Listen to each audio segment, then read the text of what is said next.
Hey everybody, Heidi here from the Ivy Cove. Welcome back to my channel. Today I'm really excited to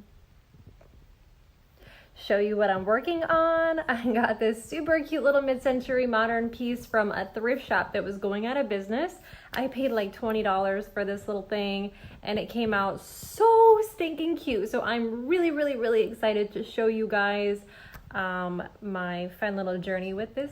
It's gonna be a fun one today, so if you're interested, keep on watching. Also, please like my video. Enjoy the video.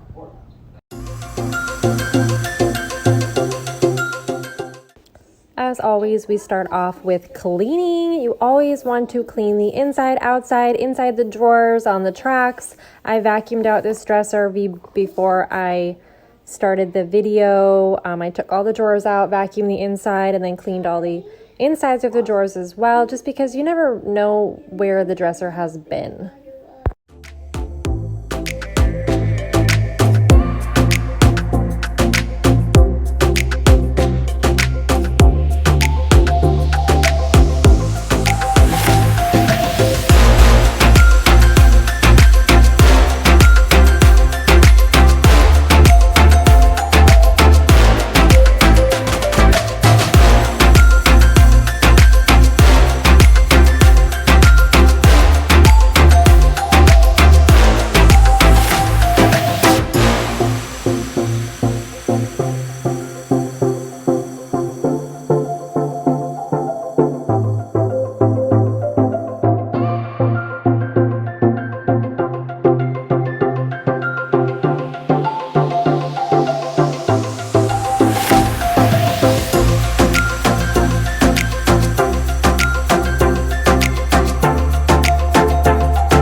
So as you see the first coat going on,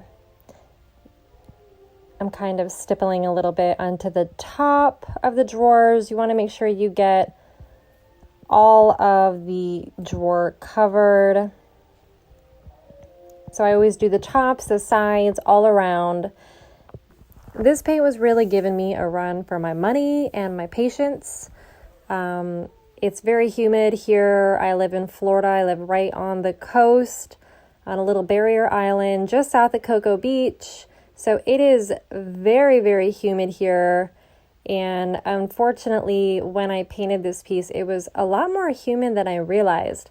So normally this is a lighter color. So you typically will see a lot of the, the lighter spots kind of showing through, but you can kind of see where there's some streaking happening.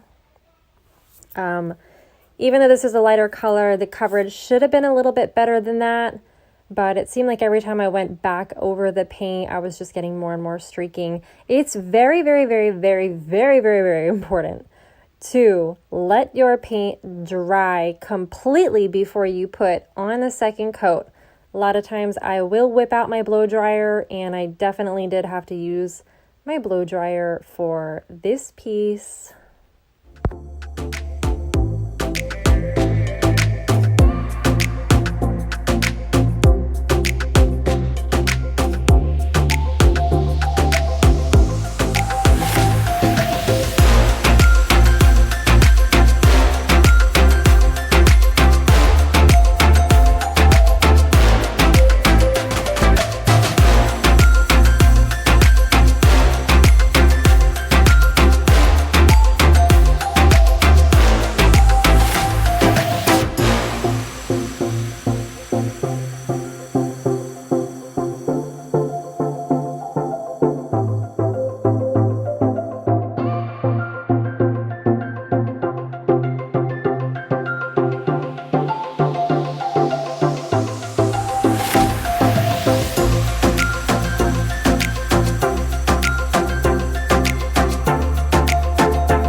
taking a look here at this little section I have of the second coat going on, you can definitely see it's a lot more solid, but there are definitely still some streaks happening. What happens is when your paint is not completely dry, what you'll do is when you run your brush back over those spots that aren't dry, they're kind of tacky, so it'll actually streak and scrape your paint off. Your bristles are kind of abrasive at times, so they will scrape your paint off, and that's what causes that streaking. So you can see here, I've got my blow dryer out. I'm trying so hard to get everything to dry. I probably let this piece sit about 20 or 30 minutes between coats, which was probably not long enough. I was on a really tight schedule the day I did this piece. I actually ended up having to leave. Funny story though, I had to leave to go to a training session at the gym, and I went home and changed and I cleaned myself up, at least to the best of my knowledge. But when paint gets on your back, you tend to not notice it as much. So I went to the gym, and that spot there that's on my shoulder was definitely still on me.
So the reason that I painted the entire piece first was because I didn't want to have any of the wood showing through on the drawers, because it was really pretty, but it was really dark and it was veneered. So I don't really like sanding veneer a lot just because it's so thin.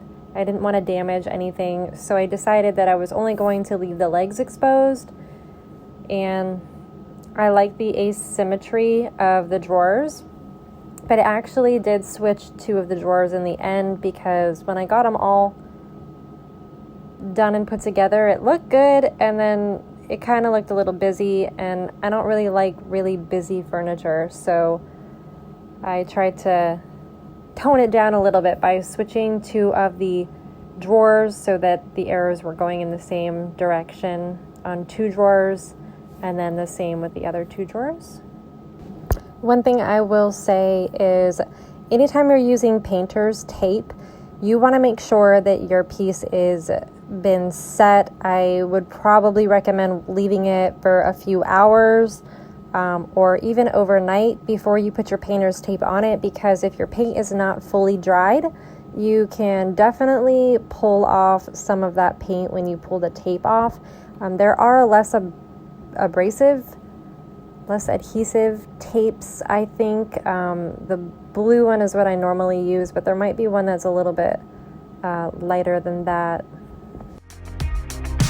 Always looking for something more. We're closer to the edge than never before. I can't believe this body's mine.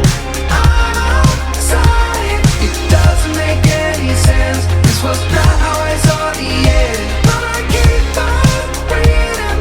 Heart is beating. I'm waiting for the eclipse and the consequences of it. Why do we keep falling down when it's always being affected now? We got time to make this right, but it's all we keep falling down. Why do we keep falling down when it's always being... I am applying the Tough Top by Rethunk Junk. It's an amazing top coat, and I'm using a kitchen dish sponge to do it. It's like a real foamy, it's basically like a foam sponge, and it works perfectly. It's way cheaper than buying the craft sponges or any of the sponges you can get in the craft store, the applicator sponges, or those little stain sponge things that they use for staining furniture. So that is another one of my little cheap hacks.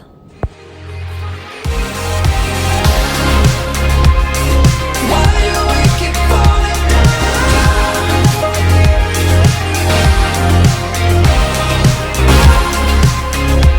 when it's always being affected now? Your job.